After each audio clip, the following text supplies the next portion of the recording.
Hello and welcome to this episode of The Funeral Parlor. I'm your host, John Emery. Today's episode will be about celebrity funerals in the United States. I hope you enjoy. Celebrity funerals in America.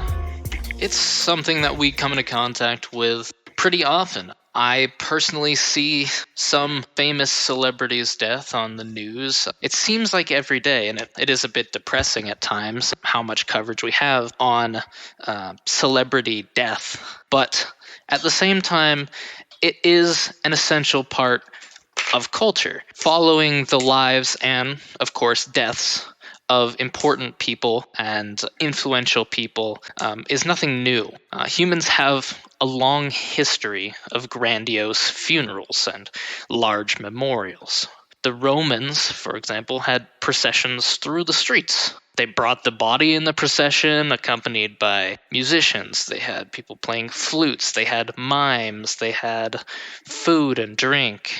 There were offerings to be made. It was a ceremonial journey as well as a final attempt to influence the public as to how important or wealthy or beloved that person was.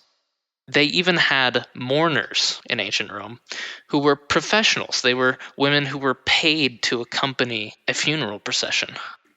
Can you imagine today if you had a funeral and there were a bunch of people and nobody knew who they were and somebody said, "Who are they?" "Oh, they're the professional mourners." It's a bizarre concept, but in ancient Rome it demonstrated that you had more prestige because you could afford, or your family could afford, more professional mourners.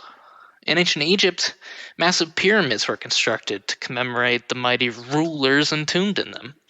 Funerals and memorials are one of the last things that people experience in regards to another person, and they're really important in shaping image. They can help transform the image that we have of someone after death, but they can also help give closure to the loved ones of the deceased. Now, that's an interesting caveat, the loved ones of the deceased, because we're talking about celebrity funerals in America here. Not just celebrity funerals of today, but celebrity funerals of the past. And so how do celebrity funerals relate to mourning loved ones, trying to get closure for the families of the deceased? Well, it's not really the families of the deceased that we're talking about in today's day and age. Where everything is so interconnected, YouTubers, influencers, actors, everybody's involved in each other's lives through social media, through the internet. We have constant contact with people who we don't really know. These celebrities, they die like everyone else, shocking as it is to say, and when they die, it makes an impact on us, a really deep, profound impact that is part of the reason why Americans are so caught up in this long-standing trend of large funerals and memorializing the dead. For instance, Abraham Lincoln, President of the United States, was assassinated in 1865. And when he was assassinated, the country was in mourning. People were in shock. This was a truly horrific act that had occurred to their president. And despite the distinct lack of closeness that people have, that feeling of closeness we have today where you can connect to somebody on a day-to-day basis online, you know everything about their life. Back then, people knew very little about President Lincoln, and they certainly didn't know him. And yet, hundreds of thousands of people mourned the president. He was, in fact, mourned by people all across the country.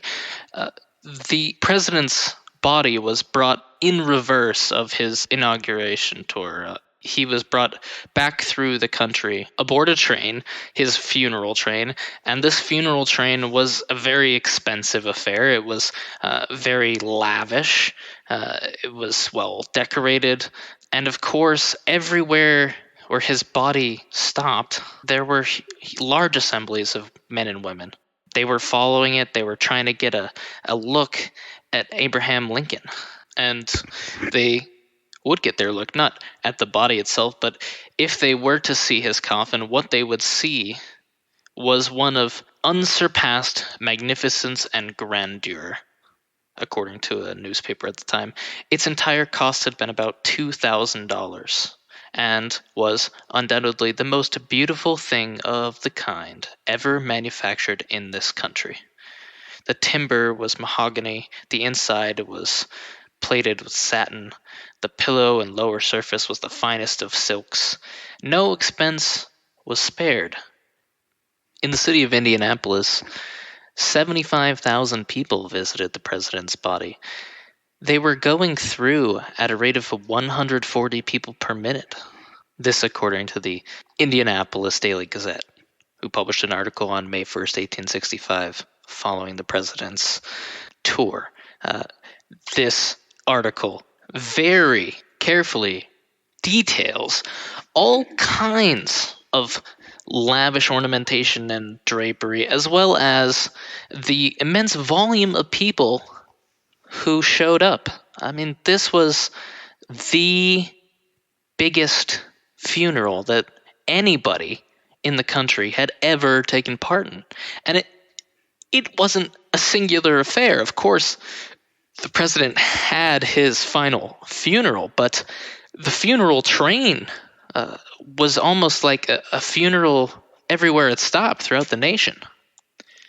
And the significance of it was immense.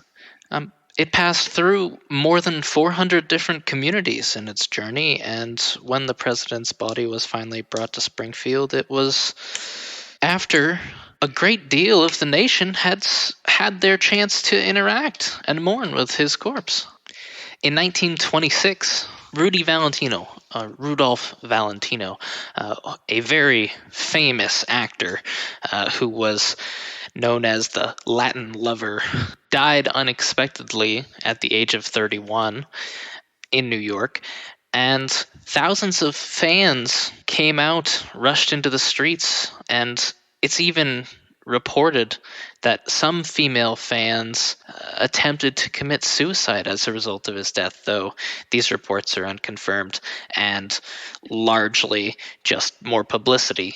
Valentino's death was the death of a celebrity, but not like Abraham Lincoln, not the president of the United States. This was an actor, and not even an actor of American descent, if you will. He was from Europe, and 100,000 people attended his funeral. I shouldn't say attended his funeral.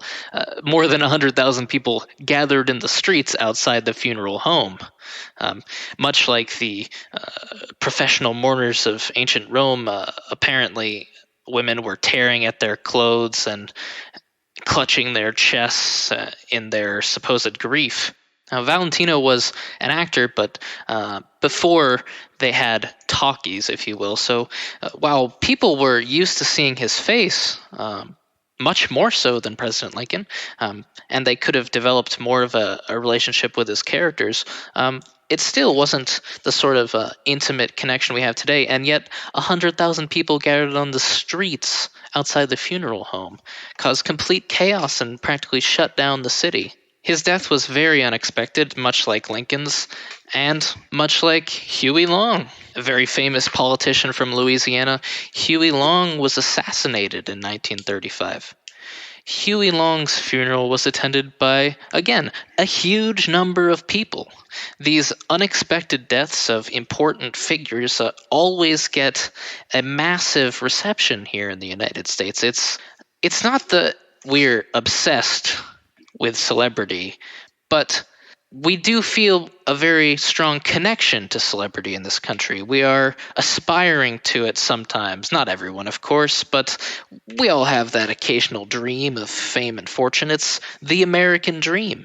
And when we see people day in and day out in movies and TV and online, and we build this relationship, we get a chance to really connect with them. And even politicians like Lincoln and Huey Long, who did a lot to better his communities, but also had a great deal of critics.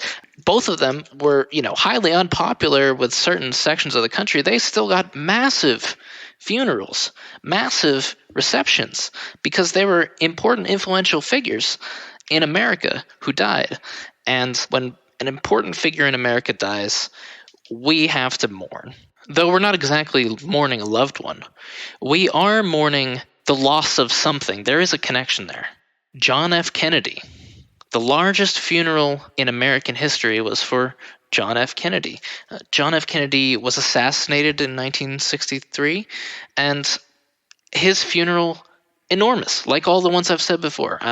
These funerals, they're enormous turnouts of people for someone that they don't really know, someone they respect, someone they adore, yes, but not someone they know. And yet they'll still provide the services of a funeral. They give people closure, they allow them to move on, and they develop the image of the person. John F. Kennedy is beloved. He is very fondly remembered in this country, despite the fact that if you really critically look back at some of his policies, he wasn't the most effective president in terms of getting things done. He did accomplish a great deal, take nothing away from him. But like all these other men I've mentioned, they had their great share of critics, whether it be Lincoln, obviously, half the country were his critics, more than half, in fact. Valentino was looked down on as a foreigner, and more than that, as a seductor of women. There were a great deal of people who didn't look kindly on him for that.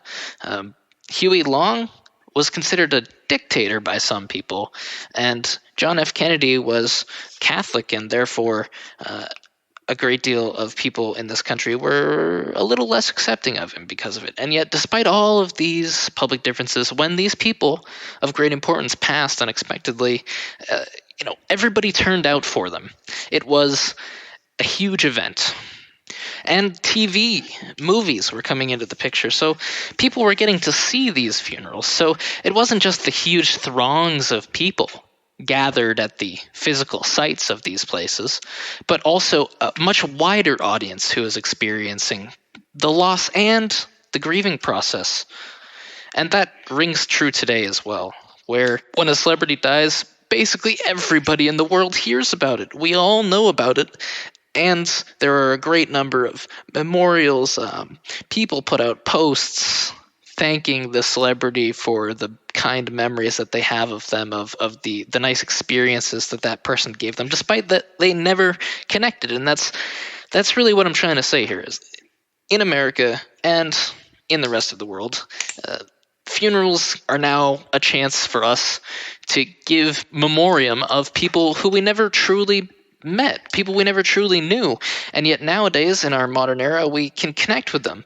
People have been connecting with people they didn't know and grieving for them, sort of indirectly, for hundreds of years, but it's only becoming more and more prevalent today, where these connections are an everyday occurrence, and these people are so accessible to us. They're basically becoming like a friend. You can feel closeness. Kennedy's funeral was broadcast 23 countries, I believe. And today, a funeral like Kobe Bryant's could be seen by, his memorial service seen by everyone online. It's freely accessible to anyone with an internet connection. The qualifying factors for grieving have changed. We have connections with people who aren't physically part of our lives, who we don't truly know. These people are celebrities, they're politicians, they're not our friends and family, and yet we still grieve for them. And we have been doing it for a long time. But the more technology changes, the more accessible this grieving process is to a wider audience, if you will, of people. The ability for more and more people to take part in these memorials, in these funeral services, is just going to keep expanding. Now, instead of a few 100,000 people attending an enormous state funeral, millions and millions of people are going to tune in online and be a part of this, what was once a very public spectacle, to win people over, to show one's prowess, to show one's wealth. And it's now transformed into a massive grieving opportunity. And that opportunity presents itself to anyone who wants it, which is not something that humans have had before. People are now attaching themselves to and grieving for people they've never met. And this trend will only continue. I hope we get to see more beautiful ceremonies online in the future, and that these ceremonies are enjoyed by multitudes of people, and that they get closure, they get something from these funerals, just as we all try and get something from funerals that we attend personally. Hopefully, this expansion of technology allows for more people to benefit from funerals and the wonderful allowances for grief that they provide.